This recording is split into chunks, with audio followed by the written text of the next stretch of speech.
Did you know that 70% of Americans over 65 will need some form of long-term care? Yet only 16% of adults have discussed long-term care with their loved ones. Money talks, but when it comes to long-term care, many families stay silent. Did you also know that 53 million Americans are unpaid caregivers, with 61% of them juggling caregiving with employment? The financial strain is real, yet discussions about money and care often remain taboo.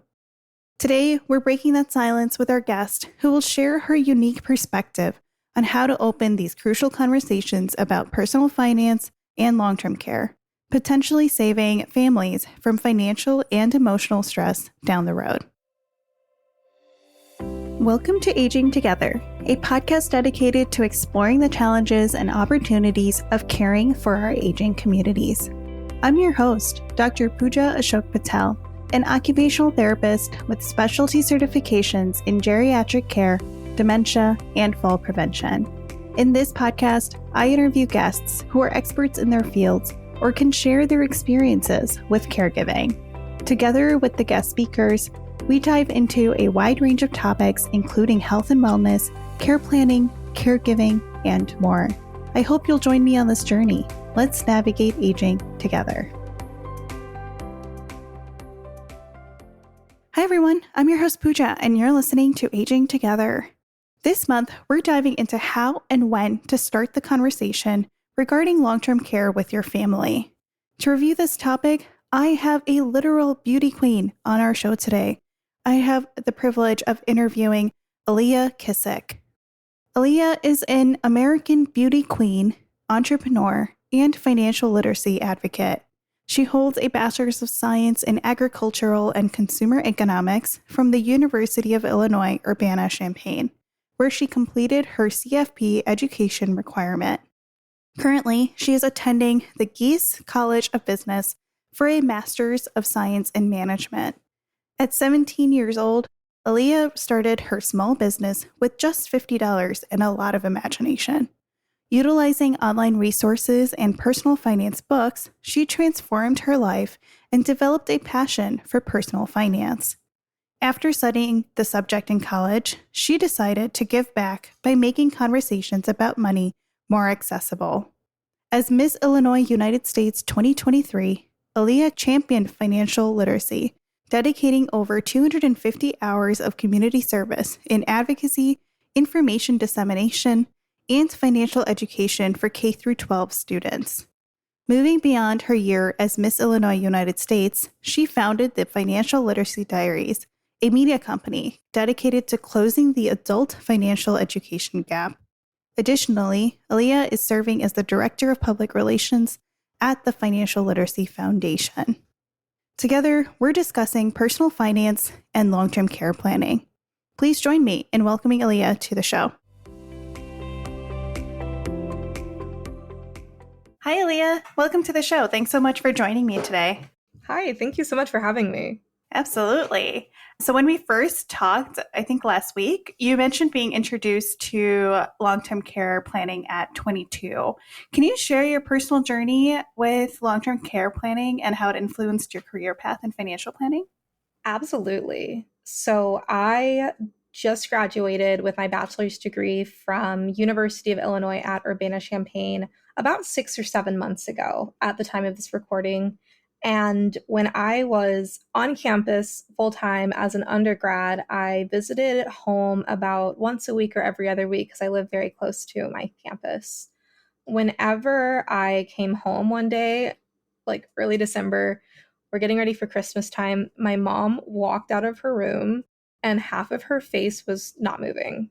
So we all were trying to nicely pressure her to go to the hospital. She's a registered nurse, and you being in the medical field know that sometimes people who are in the field tend to be resistant to actually going to the hospital when something is wrong. So after some pressuring, she insisted on eating breakfast first.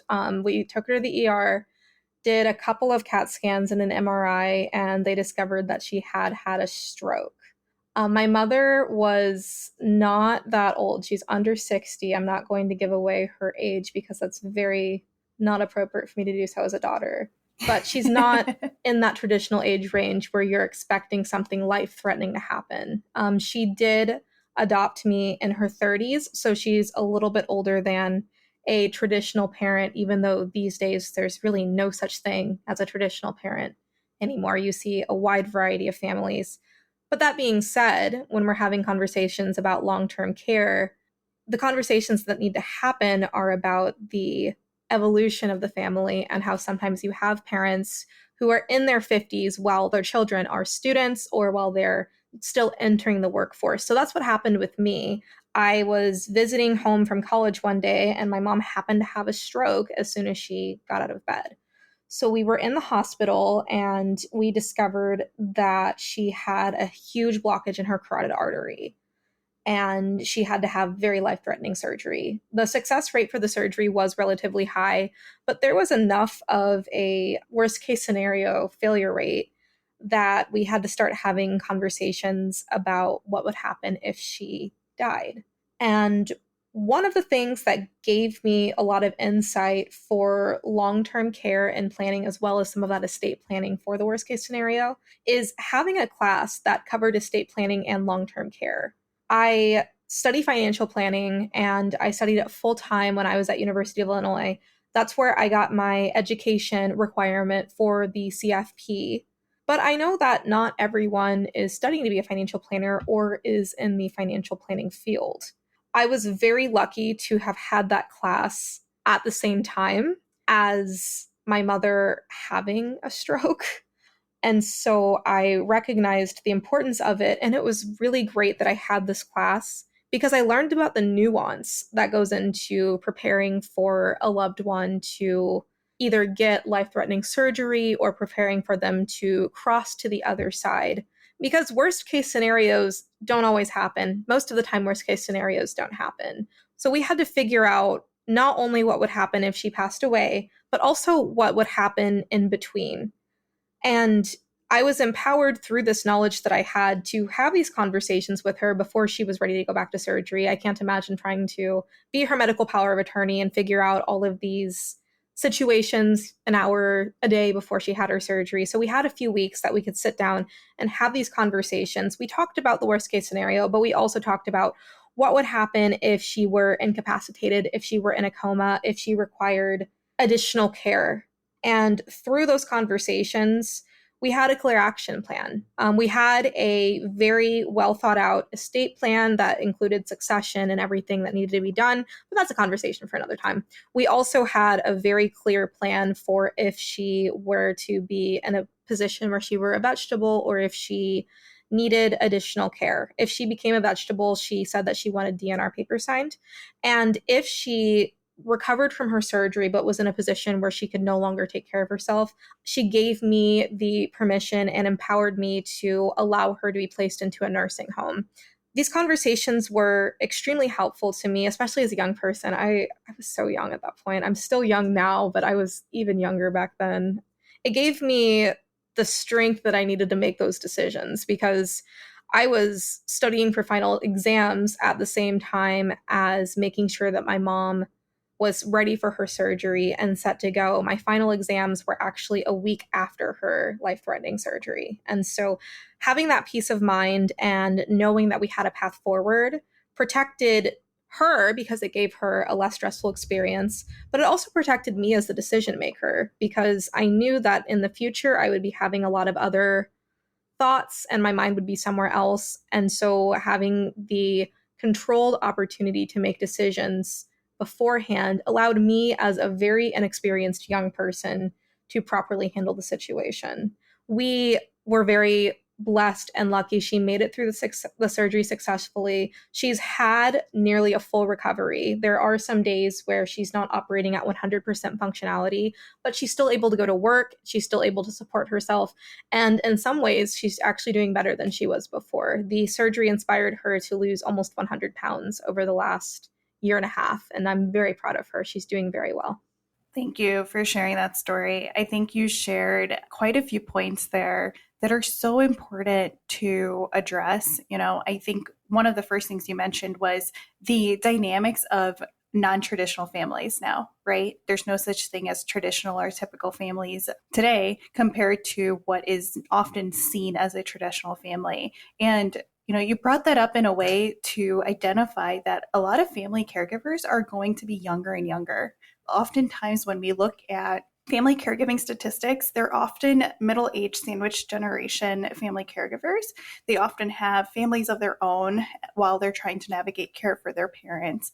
And I have seen increases in the amount of family caregivers who are younger, who might not yet have their own family, or maybe they're married but don't have kids yet, or they have really young kids who also require their attention, right? It's no longer older children who have older children, right? And then they're trying to navigate the situations with their parents. When I look at myself, at this point, like, our parents are still very much independent and doing well. And if we needed to provide care for them, we don't have kids yet. Like, we're pretty significantly able to assist in that capacity. But let's say they needed help in 10 years from now. And if we had like a 6-year-old or a 7-year-old, like, that changes things. It's a lot more difficult. And when you look at the traditional statistics, right, like what has been happening for years or decades or centuries is that people tend to have kids younger,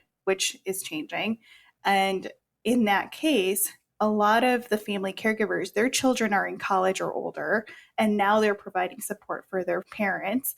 And so at any given time, they're caregiving for one person or one generation, not both generations, right? Exactly. And that's changing. A lot of family caregivers these days are caring for both generations at the same time, the kids and the elders. And that really changes the dynamics. The second thing you pointed out was the fact that your mom is already a healthcare provider and likely understood the implications of what was happening, right? She knew as soon as she probably walked out of that room and saw that half her face wasn't working, she probably knew what was going on, right? And then she knew what that would mean in the hospital.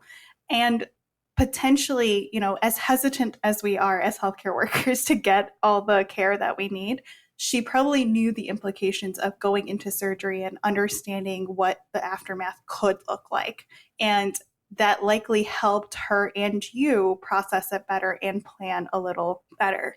But what about the families who don't have healthcare providers in their family, right? What about those people who have no idea or no foundation to even try and understand the implications or the aftermath that could happen, right? Especially when it comes to finances, because we think that health insurance covers everything. Oh, I have health insurance, I'll be good.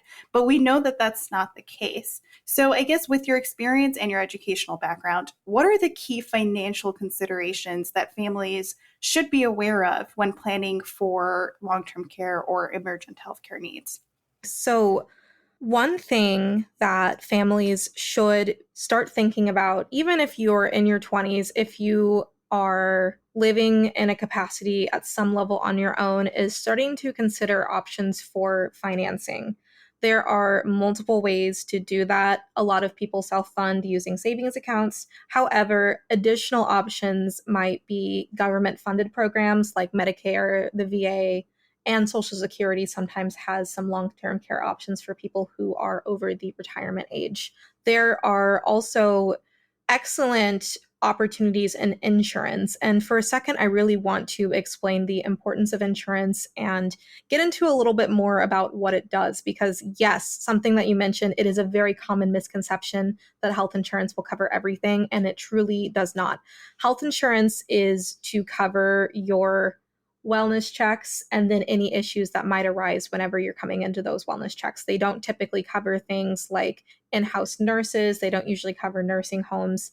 And one thing that insurance does is it essentially pools risk, right? So whenever you have one person who is working, the likelihood of them becoming unable to work or the likelihood of them needing advanced care at a younger age is relatively low. However, the cost of self-insuring is extremely high if you look at sometimes the extremely high rates of in-house care, of medication, of support, of getting a wheelchair ramp put into your home. All of these costs add up, and the cost of self-insuring becomes very high. You might be looking at a couple of millions of dollars if you become unable to work in your 40s when you're at your prime income generation period of your life.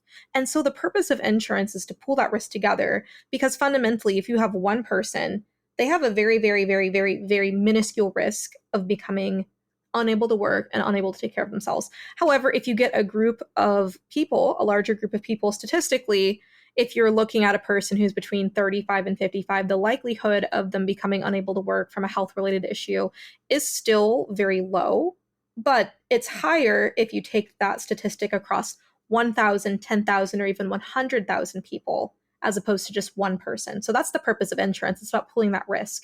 Another way that insurance works to help fund is that it essentially creates a recurring cost. Sometimes it can be really hard for people, especially young people like me, to start thinking about things like long-term care. And so whenever I was a college student and I was an undergraduate, my priorities might have been hanging out with friends, making sure that I'm eating enough ramen noodles to make it through the week, and maybe letting myself go out to a movie one day a week. I wasn't thinking about, what am I going to do if my mother is unable to work? She currently cares for my grandmother. How am I going to care for my I wasn't thinking about things like this.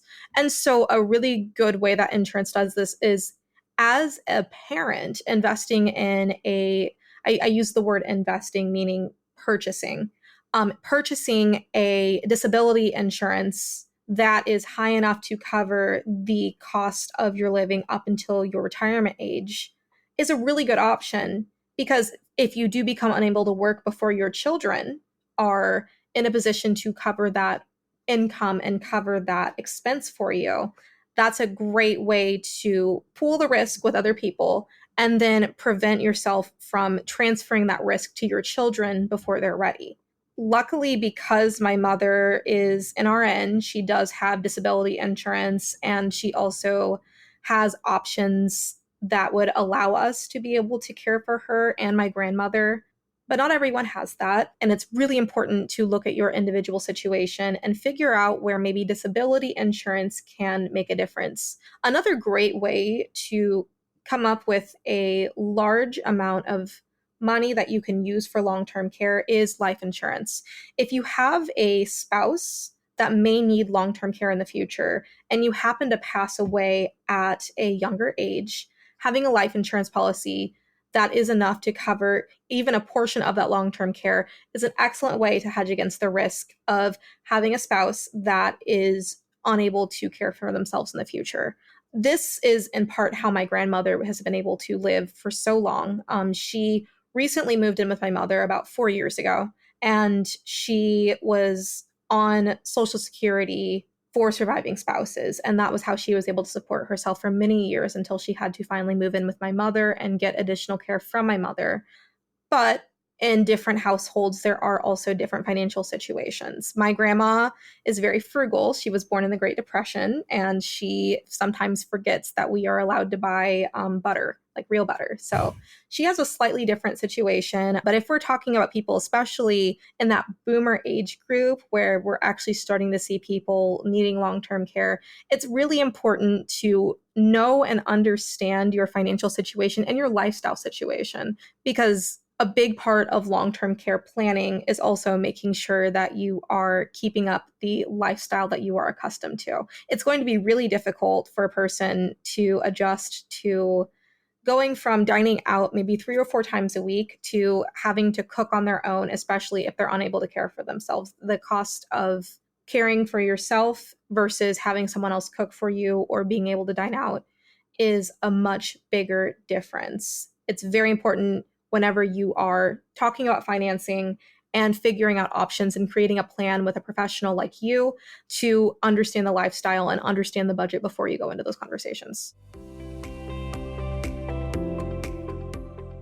Those are some great points. And I think you almost alluded to this one too, but what's your take on long-term care insurance? Yes. Long-term care insurance is an excellent option for people who want to hedge the risk of becoming eventually unable to work. Long-term care insurance covers other costs, like those nursing homes. If you want to have options for choosing your nursing home, it covers in-house nurses. It covers those things that regular medical insurance and health insurance does not cover. Yeah. Earlier, you kind of dived into how having those conversations with your mom and being able to have her wishes written, provided in writing, you were able to avoid some of those emotions that may come up afterwards, right? One of the things I always talk about is the feelings of guilt and the guilt about the guilt when you have to make decisions for your parents or for your elders and your loved ones that you may not know if it's the right thing to do or not, right? But having them in writing absolutely encourages you to make those decisions because they've written them down for you. Even if you may not agree with them, it helps remove some of the guilt that you feel about having to make those decisions. So I want to ask, how does the emotional and the mental impact of long-term care planning affect families, especially how maybe you experienced it? And how can financial planning alleviate some of those stressors? Absolutely. So there are two parts to the emotional component of having a long-term care plan in place before the worst case scenario or any scenario happens. The first half is for the patient or for the parent, whoever is in the situation where they might be needing long-term care. Having less stress before going into surgery leads to more positive outcomes. So if you have a person who maybe has cancer, you have a person who, like my mother, had a stroke and had to go into surgery to relieve some of those symptoms, having less stress before getting these interventions, no matter what, is going to lead to better outcomes and lead to a higher chance of recovery. I am not a medical professional. I happen to have PTSD. So I know the impact of stress on the body and the mind, and how if you have a lot of stress, it can create a negative feedback loop and it can lead to all kinds of issues, and early death happens to be one of them. The second half is for the caretaker, the child, whoever would be in the situation where you're making decisions. For me, and I mentioned this at great extent before, I was able to make better decisions because I had a plan. Now, there were some things that happened outside of my plan. However, knowing that I had a baseline to go off of freed up the mental capacity that I had in order to make those snap decisions. If I wouldn't have made a few snap decisions, perhaps my mother's recovery would have been a lot different. Perhaps she might have been in the hospital for a lot longer. But as medical power of attorney and as the proposed caretaker in a long-term care situation, having a plan allowed me to be a lot more clear and aligned, and it gave me a vision moving forward. And that makes all of the difference whenever you feel like your world is falling apart. It's so important to have even a baseline of structure, because you can't predict exactly how you're going to feel and how you're going to react in those situations. A big part of my action plan was actually I stayed home during my mother's surgery, because we all knew that everyone at the hospital would all have a very strong reaction if my mother passed away, because she's so young, she has so much life left ahead of her. And so as medical power of attorney, my family and I, we all had a conversation. We decided that I would stay home. And then in the event that an emergency happened, I would be called. That would give me a quiet, calm, comfortable environment for me to make decisions. Like I said before, we were lucky enough that nothing major happened. And my mother is also a nurse. So whenever a couple of bad things happened, she also was able to advocate for herself. I didn't have to be called as often as if she were a non-medical professional. Moving on to the financial planning element of that question, not everyone has a mother-daughter relationship with a financial planner in training and a medical professional. We were in a very unique situation where we both had expertise in different fields. And so it's very helpful to not only consult with a financial planner, but also other professionals who can help you create a holistic plan. The financial planner is going to be the expert who knows all of the long-term care insurance options that you can purchase, who knows how perhaps your life insurance policy that you have may play out in a worst case scenario, who knows the financing issues, the where you are at now and where you need to be, how to adjust that lifestyle, how to adjust the budget in order to make these changes. A professional like you, on the other hand, knows a lot more about the actual implementation of the plan. And so having a financial planner in combination with a person who is a care expert is the best way possible to have a solid foundation that is based in real facts. And for people who do not have expertise in any field, it not only creates an emotional burden being lifted off of you, it also saves a lot of time. The amount of time it would take to research what long-term care insurance is, to research all of the different options, to research what's covered in long-term care insurance, different policies cover different things. It would take a very long time to develop even a working proficiency in that. And I do not think that that should necessarily be the case. I do wish that there was a lot more transparency when it came to financing. But unfortunately, this is what everyone has to deal with. There's a lot of opaqueness on the insurance side. There's a lot of opaqueness on the patient receiving side. There's a lot of opaqueness on the medical professional side. That's why it's so important as competent individuals to create a team and to have a working network of people who have expertise in areas that perhaps you don't have. So for example, as a new financial planner, whenever I get my CFP designation at some point next year, I am not going to be an expert on long-term care. That said, a financial planner still has the working knowledge and the expertise to know who to reach out to. Whenever you are a person who doesn't even know where to start, sometimes you don't even know what you don't know. And it's that inability to know where to start that can really handicap a planning process and can cause some emotional distress and some negative outcomes in the long term. Yeah, absolutely. You mentioned you started having the conversation with your mom and your family because, this happened, right? Like the stroke happened. You happened to be home for the holidays and it happened and you're like, oh, we need to have these conversations. But in an ideal world, we don't want to cross that bridge when we get there because we don't know when the bridge is coming, right? We need to plan for what happens if there's a bridge. How are we going to get over it? Because you don't have any warning sign of, oh, there's a bridge coming. And by the time you're at the bridge, you don't know if you have enough suspension. You don't know if you have enough gas. You don't know if you have enough willpower to get over that bridge, right? And then it's too late. What do you do? So in an ideal world, when should families start these conversations about long-term care planning with their aging parents or family members?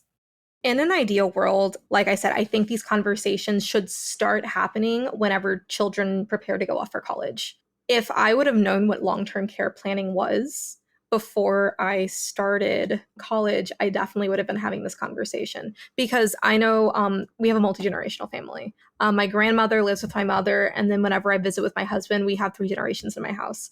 Whenever my sister brings her daughter over, we have 4 generations in the house. And so if my mother, who was the primary earner across these 4 generations, were to lose her life or lose her ability to work or lose her ability to take care of herself, I would be the next person in charge of managing 3 to 4 generations of family, just because my sister is younger than me and she is still a student and she is further from graduating. I graduated already, which I'm very lucky, but at the time when we were 22 and 20, I probably would not have been able to complete school at that time, given the fact that we have multiple generations in our family and our household that all depended on one generation of earners.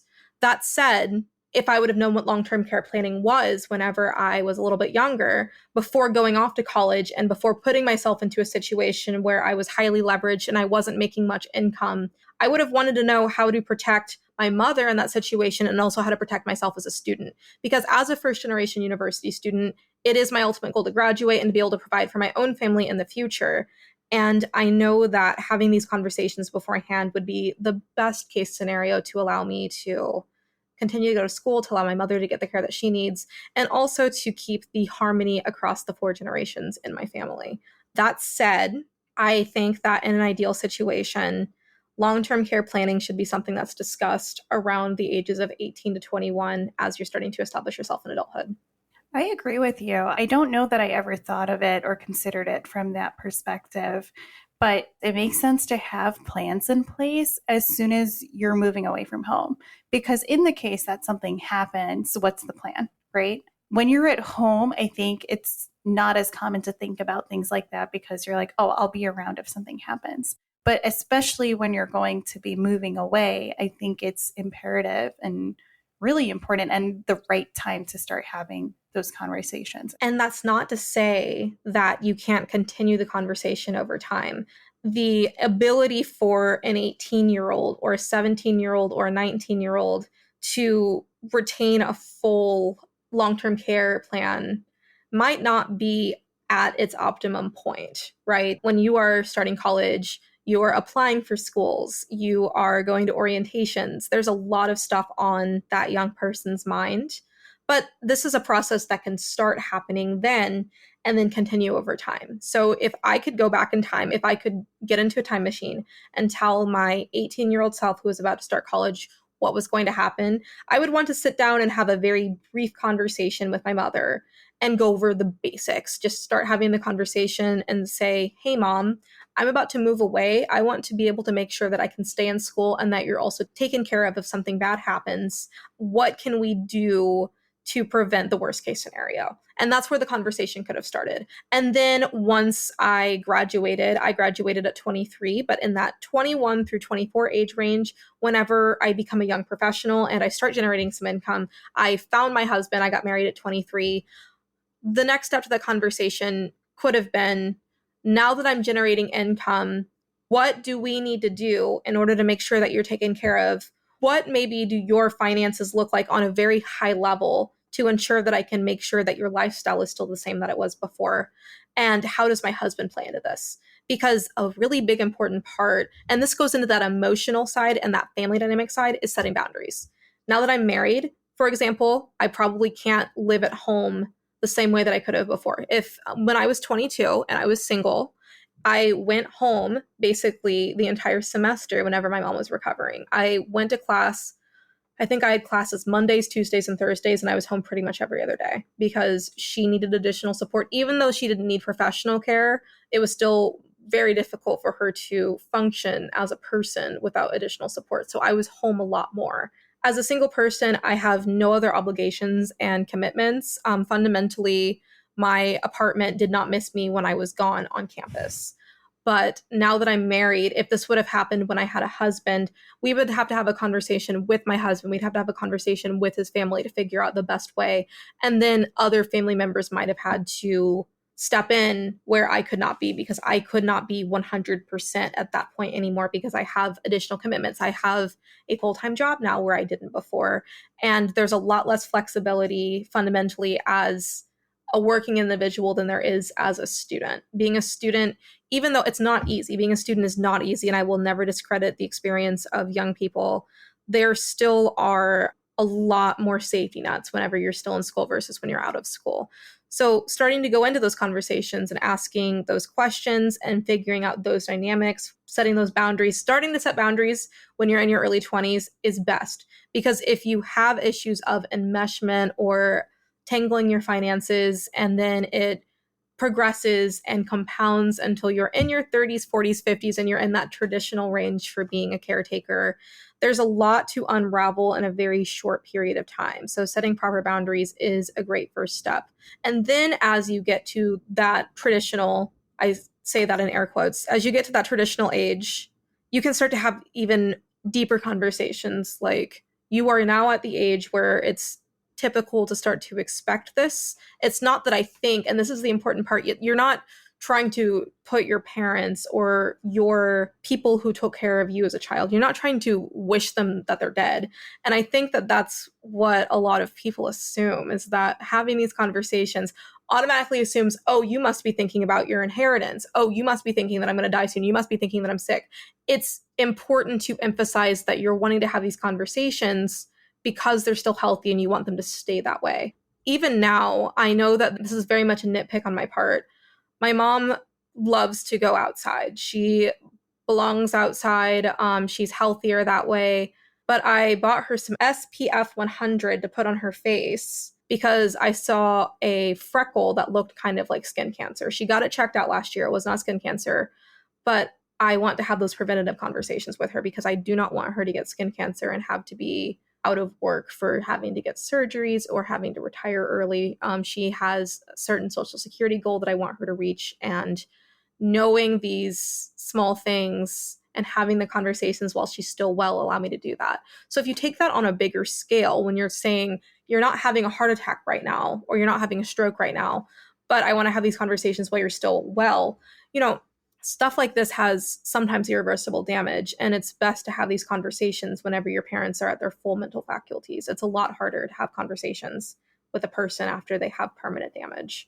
Yeah, absolutely. Especially when we're talking about older adults and looking at those family dynamics.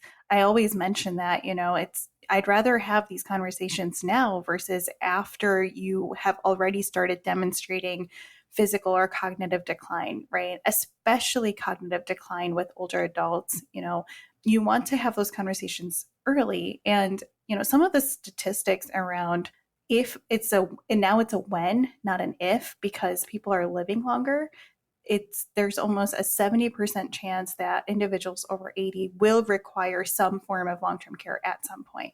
And so it's become a when, not an if. And I think that's really important to understand and highlight when having these conversations with parents and elders is, no, I don't wish you to ever need this, right? I hope we make this plan and that I never have to carry it out. That's the goal. But it's very similar to, you buy home insurance and hope that your home never floods, right? Or you buy car insurance and hope that you never get into an accident.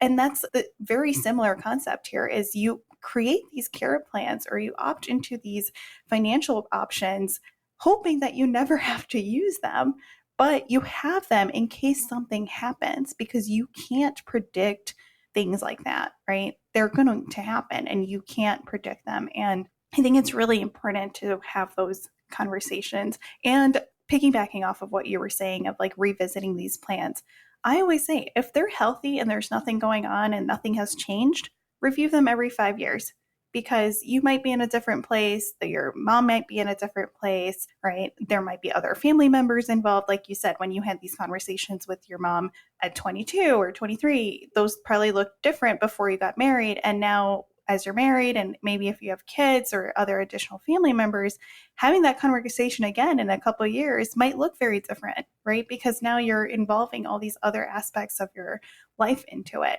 And then I say, if something changes, review that plan again. Like if there's a significant change, whether it's in health or finances or estate, you want to have those conversations again to make sure everything's in alignment and everything is still how the person wants it. So I think it's really important to really emphasize that it's not a one-time thing. It's an ongoing thing, and it needs to be, systematically and regularly reviewed, especially if something changes and something happens. We touched briefly on common misconceptions about health insurance and medical insurance. What are some common misconceptions about financing long-term care, and how can families navigate that? Yeah, so I think that the most common misconception, and you did mention this while you were speaking, is that you won't need long-term care insurance or your parent won't need long-term care insurance. I think that statement that you made, when rather than if, is extremely powerful because it really does speak to the current situation that we're in. As science develops more life extending strategies and medications, more people are going to adopt these life extending strategies and medications. And those life extenders cost money. And so that's where a lot of the long-term care cost comes in. As I was doing a little bit of research before this episode, I saw a staggering statistic that most of the medical expenses that you have in your entire life are accumulated in the last 5 years of your life, and the biggest percentage is in the last year of life. So when I see things like that, it really makes me have a new, much more deep understanding of the absolute importance of long-term care. I follow Matthew Jarvis on LinkedIn, and he is a very excellent conversation starter. He also has a podcast. He actually posted either yesterday or today about long-term care, medical expenses in the long term, and he had the same sentiment that when rather than if. He had an opinion where he said basically, in his frame of mind right now, he says, yeah, just don't revive me. I don't want to extend my life any longer. But in the comment sections, it was really important. A lot of people brought up the point, you don't know what you're going to think whenever you get to that age. And so if you're thinking as a child, future parent who's eventually going to age, if you are thinking that, no, you don't want long-term care, because you're just going to call it quits, you'll call 70 or 80, that's long enough, that's good enough life. You don't know what you're going to feel once you're 70 or you're 80 and you're faced with death. And so even if you don't think that you're going to fulfill a long-term care planning goal, it's important to be prepared for it. It's better to choose to pass away with dignity naturally and have the long-term care option than to not plan for it and then later in life, whenever you are faced with death, choose to prolong your life and then not have the funding for it. It allows for the growth of generational wealth. It's very forward planning, and it's much better to be overprepared than underprepared. So I think that's the number one common misconception. We also touched on the fact that health insurance is not long-term care insurance. That is very important to remember. You can't put all of your bets on health insurance. I know that health insurance itself seems crazy expensive, but they do serve different functions. And the insurance portion is pooling that risk. In the long run, if you take the time to find the right long-term care policy and maybe put some money forward into onboarding a financial planner who can help you do that, in the long run, it will probably cost the family a lot less money than if you wait for the worst case scenario to happen and you have to pay out of pocket or through loans or other means of financing. So that is an important thing to look at. I think also that itself is its own misconception, that insurance itself is not worth it, because when you compare the cost if something bad happens and you self-fund versus if you have insurance, usually it's a lot lower because a lot of people are pulling that risk together. You hope that you are one of the common people who has a natural working life and then can retire and has Social Security to live off of before you're even thinking about long-term care. But again, it's really good to be prepared for that to not be the case. I think that a final misconception, and this is something, like I said, I wish I would have done sooner.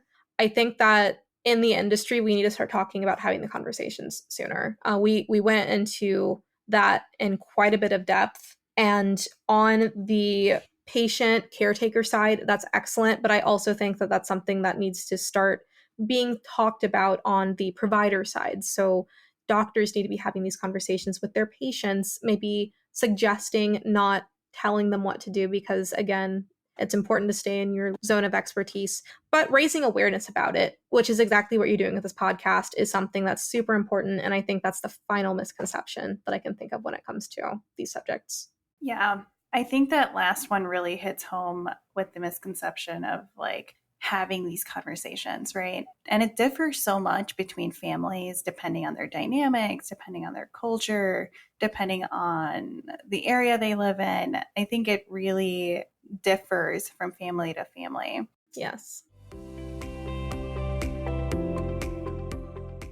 How can adult children effectively initiate and navigate the conversation about long-term care with aging parents, or even younger children with their parents, without causing some of that undue stress or resistance? Because like you mentioned, sometimes when you start having these conversations, you might get some pushback, right? Like, oh, why are you thinking ill of me? Why are you thinking that I'm going to get sick? Or why do you want me to need care, right? And that's really not what we're trying to do. And so what are some effective strategies that maybe you've picked up along the way or you've heard from that you think could really help children effectively initiate and navigate these conversations early? Yeah. So I don't know if this is a strategy itself, but something that worked in my favor is the fact that my mom went to a class reunion and they all started talking about their health problems. And so that brought my mom a little more awareness about, okay, so this is what's going on in my age group. So maybe encouraging conversations about health benchmarks and taking a look at where you compare to other people. And while I know that comparison is the thief of joy, this might be a strategy that has a net positive outcome, because your parent might be super healthy. You might have a parent who likes to compete in half marathons and eats chia pudding and juices 4 times a week. That's definitely not a standard parent. And this parent might also hang out with a bunch of really cool health people who kill it at the gym and are in their late 60s to early 70s, right? If they create a community of people who are also exceptionally healthy, it might be really easy to lose sight of those health benchmarks in that age group. So starting the conversation, especially when you might have a more defensive parent or an exceptionally healthy parent, might be a good starting point. Before my mom had the stroke, she honestly did not look a day over 39. Now that she has had the stroke, she still looks fabulous. She looks very young, but she no longer looks in her 30s for obvious reasons. It does take a stress mentally and physically on the body. So it was really difficult to have conversations with my mom about her health because she looked so young. Everyone thought she was almost 20 years younger than she was. And so that was a really tough starting point for me. But the health benchmarks really did help, especially whenever she made the decision, she empowered herself to lose the weight to prevent health issues in the future. That's one way that you can open up the conversation. I think another really good way to ease into the conversation is sending articles. Articles on free resources like Healthline are a great way to start conversations, because then the conversation is not about your parent and it's not about the peers. It's about people in general. It's about general statistics. Whenever you can broaden it and you can depersonalize the subject a little bit more, it makes it a lot easier. I'm talking about things in terms of preparedness and taking an internal locus of control rather than an external locus of control, and framing it that way is super important too. Rather than going into the conversation by saying the world is unpredictable and that's why I want to have this conversation, it's better to say, I want to make sure that our situation is as controlled as possible, even though the world is unpredictable. That's a great way to start those conversations, and a really good way to foster positive emotions from these conversations rather than negative emotions. It goes from framing the conversation as something that should be avoided and something that's taboo to being something that's empowering and something that your parent or person whom you might be caretaking for can get a positive feedback from. I think the final way to open up these conversations too is to start to mention it at conversations that your parents are having with other experts. If you, for example, go to a doctor's appointment with your mother or your father, you might have a brief conversation about it after the doctor's appointment. They're already primed to be thinking about their health in that situation. And so it's not a very far departure from the doctor appointment to say, okay, if this is my current health and my health gets worse, here's what we're going to do. Another really great time to do this is if your family already has a financial planner, a financial advisor, or any sort of financial professional, is to mention it either during their review, before their review, or slightly after their review. Different families and different cultures have very different relationships to money. You know, understanding your money story, understanding how your parents relate to money is very important. For example, I am an American, and my mother has been very open about managing her finances as a single parent with me since I was a teenager. But my husband, who is Chinese, does not know anything about his parents' finances and does not expect to know anything based off of the family dynamic and the way that family members show respect to one another. He doesn't expect to know anything about family finances until they are in their 80s. That's the age that he gave me whenever they were having a conversation. So it's probably a lot easier for me to have these conversations with my mom because I have a general idea. I don't know specifics without having to ask additional questions, but I have general idea of my mom's strategy for managing finances.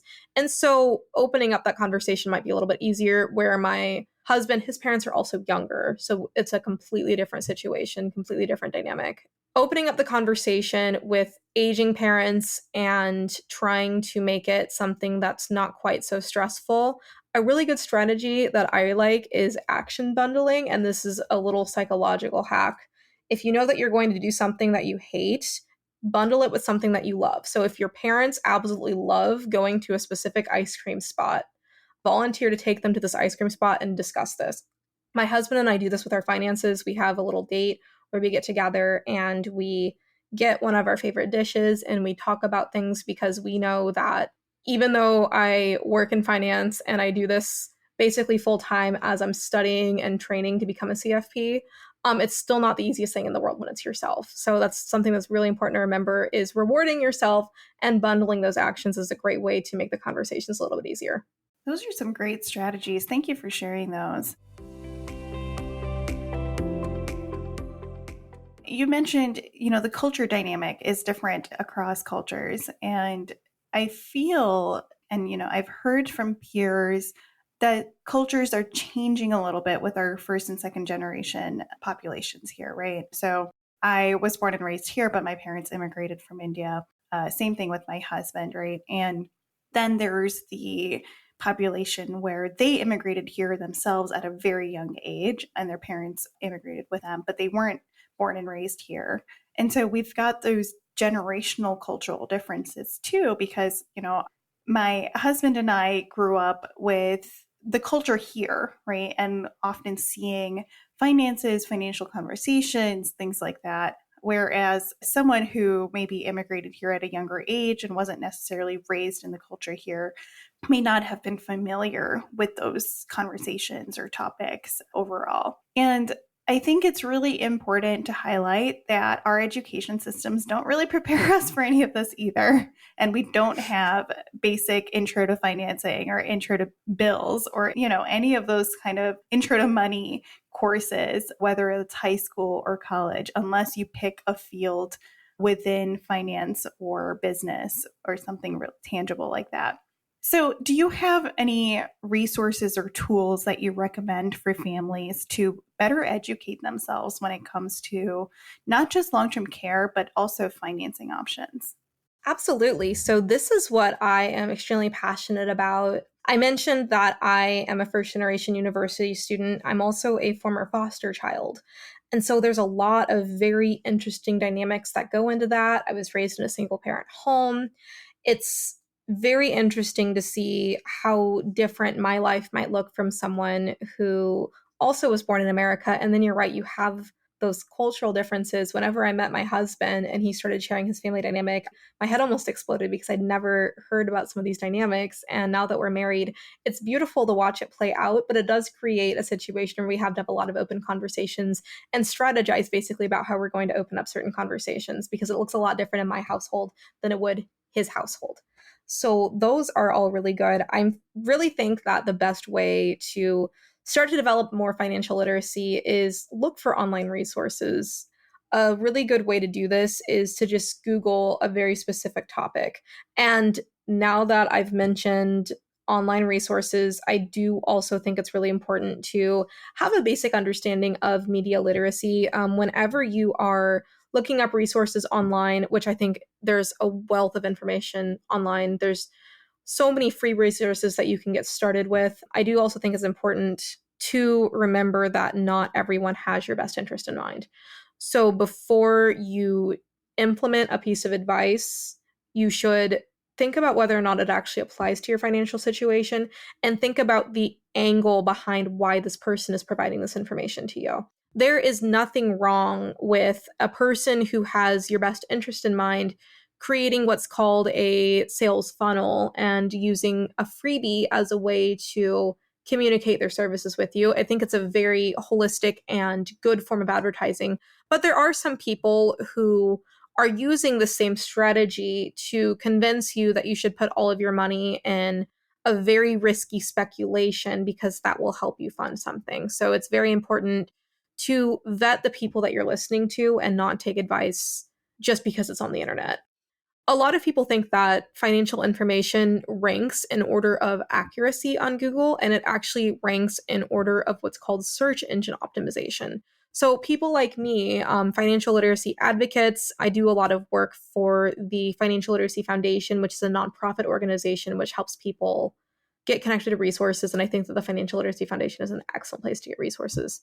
We are also competing on Google search with people who might be investing hundreds, if not thousands of dollars into essentially creating false information on the internet.